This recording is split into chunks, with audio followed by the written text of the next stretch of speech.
Yo, what's up guys, Grim here. So this is probably like the third video of today. Um, and basically what this video is going to be about is just a few things that I've learned in the Abyss League, kind of as a result of being part of YouTube now.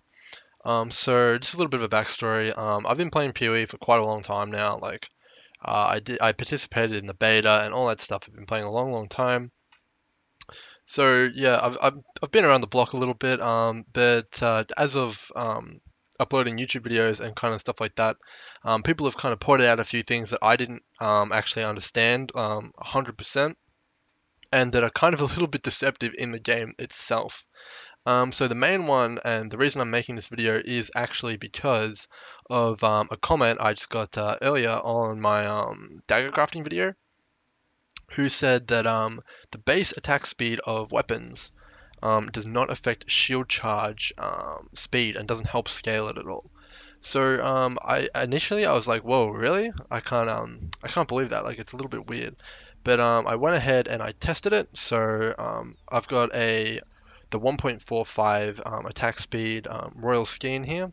So without anything on, we've got a 0.41 second attack time on shield charge.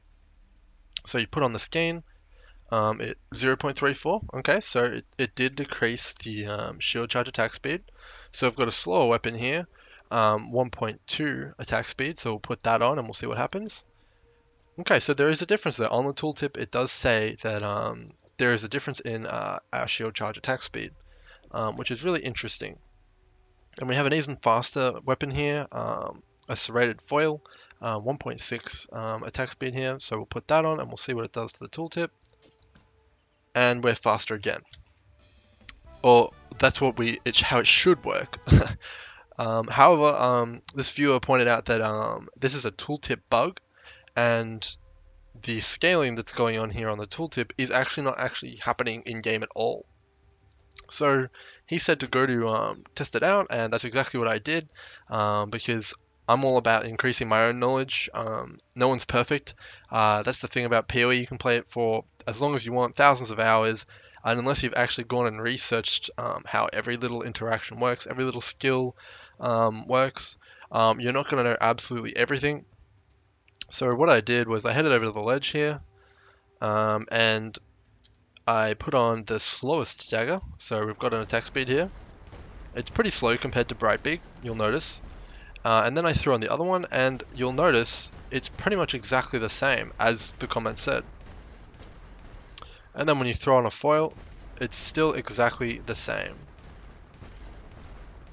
So basically what that means is that the base attack speed on your weapon, this 1.6 here, 1.2 over here, and the 1.45 over here, are completely meaningless for movement skills exclusively. That's mainly shield charge and whirling blades. I haven't looked into leap slam or anything like that. So if you're a spellcaster, there is actually only one clear winner when it comes to crafting daggers, and that is the highest implicit on the dagger. So what an implicit is it's this 50% global critical strike chance. You just want to get the base which has the highest one of that on it. And previously I didn't know that, but now I do. I'm very grateful, and in the future, if anyone has anything like that they notice in a video, I would encourage you to point it out.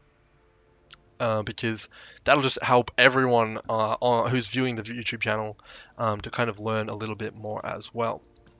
So whenever something else happens like this again, I'll probably make a little YouTube video about it, because whenever I learn something, I get pretty excited. I love learning stuff in this game, so I would want to share that with you guys. Specifically this one, because it's really not obvious, especially because the tooltip kind of tricks you a little bit. So if you don't actually go to the wiki page and research it, or have heard it from another person bringing it up, then you just won't know about these things. And it actually makes a huge difference in this specific occasion, because that's 20% global critical strike chance that we're missing out on by not crafting on the base with the higher crit here, even though it makes no difference to our mobility speed. So yeah, that's a really big one. The other one, another thing which I learned from a couple of you guys is you guys pointed out the Beyond monsters don't drop maps. Previously, I knew the unique monsters didn't drop maps, like Hast, Abaxoth, and all that stuff. I knew that didn't work. And I also knew about the breach thing, that normal mobs in breaches cannot drop them. only the clasped hands can drop them and stuff like that. But I didn't know that the magic monsters and rare monsters in Beyond couldn't drop maps. So that's really interesting to me. With that knowledge, I've adjusted my gameplay a little bit. However, I'm still using Beyond on my tier 14s and 15s just to increase the amount of loot I get and the bases that I get as well, because the bases from 14 and 15s sell extremely well if you get an I-84 or higher. So yeah, that's just a few things that I've learned. If you guys notice anything else, again, please mention it. And we've got the EK guide coming up tomorrow, especially if you notice anything in that. I'm really interested. I always love improving my characters. So if you notice anything that you think could be improved in that one, definitely drop a comment down below. I read almost all the comments constantly whenever I get a chance, and I'll reply to everything that I can. So yeah, that's going to be really interesting. So stay tuned for the EK guide. I've been definitely working on that quite a bit. I think you guys are going to really enjoy it, and it's going to help you guys out a lot. And then we're going to be moving straight in full steam ahead on Blade Vortex, which I've done a lot of theory crafting for as well. So hopefully you guys enjoyed this little quick update about what I've learned in Abyss and a couple of these kind of tricky, deceptive mechanics. And I'll see you guys in the next one tomorrow. Cheers.